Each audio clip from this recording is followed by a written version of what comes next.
Universe का परिचय। Universe वो है जिसमें सब कुछ शामिल है, स्टार्स, प्लैनेट्स। ये एक असीम और मिस्टीरियस जगह है जो बिलियंस ऑफ ईयर्स से एग्जिस्ट कर रहा है। यूनिवर्स का साइज और स्कोप। यूनिवर्स का साइज इतना बड़ा है कि हम उससे इमेजिन भी नहीं कर सकते। ये कंटिन्यूअसली एक्सपैंड हो रहा है और इसका विजिबल पार्ट ही 93 बिलियन लाइट ईयर्स से ज़्यादा का है। Big bang theory. यूनिवर्स के ओरिजिन को समझने बिग बैंग थ्योरी सबसे प्रमुख है। इस थ्योरी के अनुसार 13.8 बिलियन साल पहले एक मैसिव एक्सप्लोजन से यूनिवर्स का जन्म हुआ। टाइम और स्पेस का शुरुआत बिग बैंग के पहले, न समय और न ही स्पेस, ये दोनों बिग बैंग के साथ ही शुरू हुए। गैलेक्सीज खाए हैं। गैलेक्सी स्टार्स गैस और डस्ट का एक बड़ा ग्रुप होती है। हमारी गैलेक्सी को मिल्की वे कहते हैं, जिसमें हमारा सोलर सिस्टम शामिल है। टाइप्स ऑफ गैलेक्सीज 3 प्रकार की: होरीहेन, स्पाइरल जैसे मिल्की वे, एलिप्टिकल और इरेगुलर। हर गैलेक्सी में मिलियंस या बिलियंस ऑफ स्टार्स होते हैं। स्टार्स का जन्म और मृत्यु स्टार्स नेबुले के अंदर गैस और डस्ट के क्लम्प्स से बनते हैं। एक स्टार का life span billions of years होता है, जो व्हाइट ड्वार्फ या सुपरनोवा में खत्म होता है। ब्लैक होल्स का रहस्य। ब्लैक होल्स एंड रीजन्स को कहते हैं जहां ग्रेविटी इतनी स्ट्रांग होती है कि लाइट भी एस्केप नहीं कर सकती, या यूजुअली मैसिव स्टार्स के कोलैप्स होने के बाद बनते हैं। डार्क मैटर और डार्क एनर्जी। यूनिवर्स का 95% हिस्सा डार्क मैटर और डार्क एनर्जी से बना है, जिनका नेचर अभी भी एक रहस्य है। ये विजिबल मैटर से अलग और अद्भुत है। यूनिवर्स का एक्सपेंशन। एडविन हबल ने ये डिस्कवर किया कि गैलेक्सीज हमसे दूर जा हैं, जो बताता है कि यूनिवर्स एक्सपैंड कर रहा है। सोलर सिस्टम का परिचय। हमारा सोलर सिस्टम एक स्टार, सन और उसके आसपास घूमते प्लैनेट्स, मून्स, एस्टेरॉइड्स और कॉमेट्स का ग्रुप है। सन का महत्व। सन एक एवरेज साइज्ड स्टार है जो हमारे सोलर सिस्टम का सेंटर है। ये एनर्जी और हीट का सोर्स है जो लाइफ के लिए ज़रूरी है। Planets of the solar system. Coffin planets हैं मर्क्यूरी, वीनस, अर्थ, मार्स, जुपिटर, सैटर्न, यूरेनस और नेपट्यून।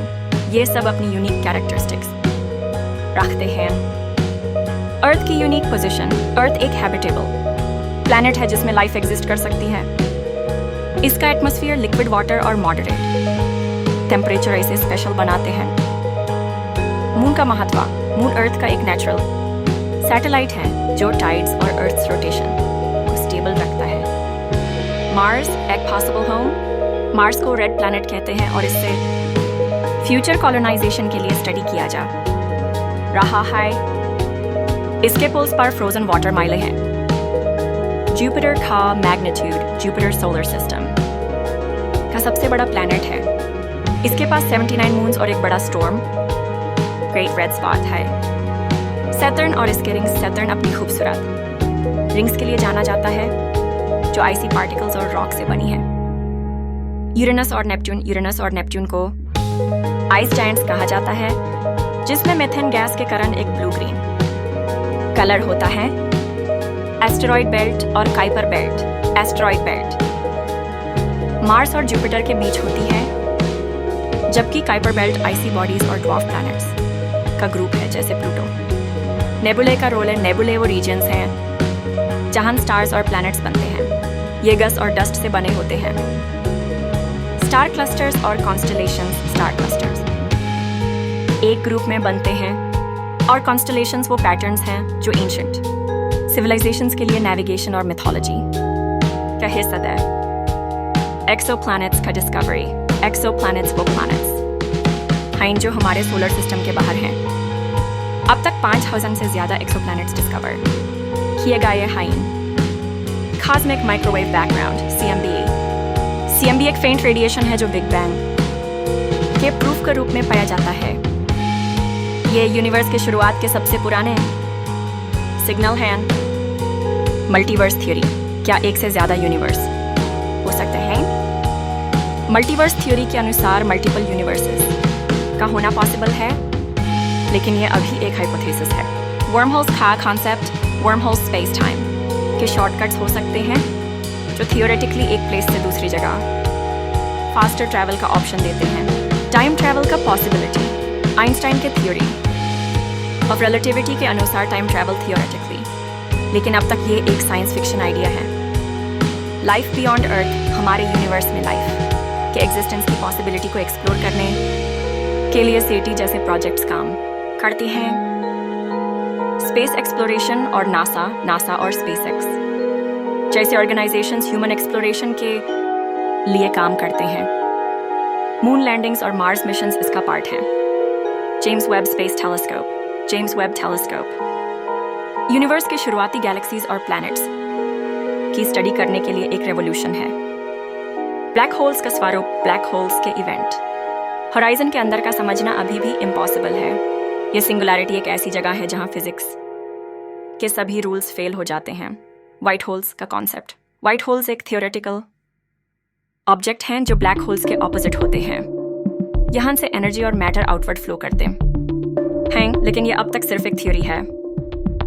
पैरेलल यूनिवर्सेस एक ऐसे आइडिया को सपोर्ट करते हैं कि हर डिसीजन के अलग आउटकम्स से नए यूनिवर्सेस बनते हैं। ये क्वांटम मैकेनिक्स से जुड़ा एक रहस्य है। एलियन सिविलाइजेशंस का सवाल। हमारी गैलेक्सी में बिलियंस ऑफ स्टार्स और उनके आसपास प्लैनेट्स हैं। क्या कहीं और इंटेलिजेंट लाइफ हो सकती है? ये एक बड़ा प्रश्न है। डार्क एनर्जी का राशा। डार्क एनर्जी वो फोर्स है जो यूनिवर्स के एक्सपेंशन को एक्सेलरेट कर रही है, लेकिन इसका असली नेचर क्या है ये अब तक पता नहीं है। कॉस्मिक वॉइड्स यूनिवर्स में कुछ जगह ऐसी होती हैं जो बिल्कुल खाली हैं, जहां ना स्टार्स हैं और ना ही गैलेक्सीज। इन्हें कॉस्मिक वॉइड्स कहते हैं। पुल्सर्स और न्यूट्रॉन स्टार्स एक सुपरनोवा के बाद बनती हैं। पल्सार्स फास्ट रोटेटिंग न्यूट्रॉन स्टार्स होट हैं जो रेडियो वेव्स इमिट करते हैं। क्वासर्स का एनर्जी सोर्स। क्वासर्स एक गैलेक्सी के सेंटर में सुपरमैसिव ब्लैक होल्स होते हैं जो इनॉर्मस एनर्जी रिलीज करते हैं। ग्रेविटी वेव्स का डिस्कवरी। आइंस्टाइन की थ्योरी के अनुसार मैसिव ऑब्जेक्ट्स की मोशन से ग्रेविटी वेव्स बनती हैं। 2015 में लीगो ने पहली बार इन्हें डिटेक्ट किया। टाइम डायलेशन का कॉन्सेप्ट। आइंस्टाइन के रिलेटिविटी थ्योरी के अनुसार टाइम ऑब्जेक्ट्स की स्पीड और ग्रेविटी के इम्पैक्ट की वजह से स्लो हो सकता है। यह स्पेस ट्रैवल के लिए इंपॉर्टेंट कॉन्सेप्ट है। ह्यूमन स्पेस एक्सप्लोरेशन का इतिहास 1966 में यूरी गागारिन स्पेस जाने वाले पहले इंसान बने। इसके बाद नासा ने अपोलो मिशंस के जरिए मून पर इंसान को भेजा। स्पेसएक्स और प्राइवेट स्पेस ट्रैवल। स्पेसएक्स जैसे प्राइवेट कंपनी स्पेस ट्रैवल को एक्सेसिबल बनाने की कोशिश कर रही हैं। मार्स कॉलोनाइजेशन इसके मिशन का हिस्सा है। इंटरनेशनल स्पेस स्टेशन ISS एक जॉइंट वेंचर है जिसमें एस्ट्रोनॉट्स स्पेस एक्सपेरिमेंट्स करते हैं। ये अर्थ के ऑर्बिट में एक फ्लोटिंग लैब है। Mars missions. नासा और इसरो जैसे ऑर्गेनाइजेशंस मार्स एक्सप्लोरेशन पर फोकस कर रहे हैं। परसिवियरेंस रोवर और मंगलयान इसके एग्जाम्पल्स हैं। चंद्रयान और लूनर एक्सप्लोरेशन। इंडिया का चंद्रयान मिशन मून के सरफेस और वाटर मॉलिक्यूल्स को एक्सप्लोर करने के लिए एक सिग्निफिकेंट स्टेप था। वॉयेजर प्रोब्स का सफर। वॉयेजर 1 और वॉयेजर 2 प्रोब्स इंटरस्टेलर स्पेस तक पहुंच चुकी हैं। ये ह्यूमैनिटी के सबसे दूर के मिशंस हैं। एस्टेरॉयड माइनिंग का फ्यूचर। स्पेस रिसोर्सेज जैसे रार मेटल्स और वाटर आइस।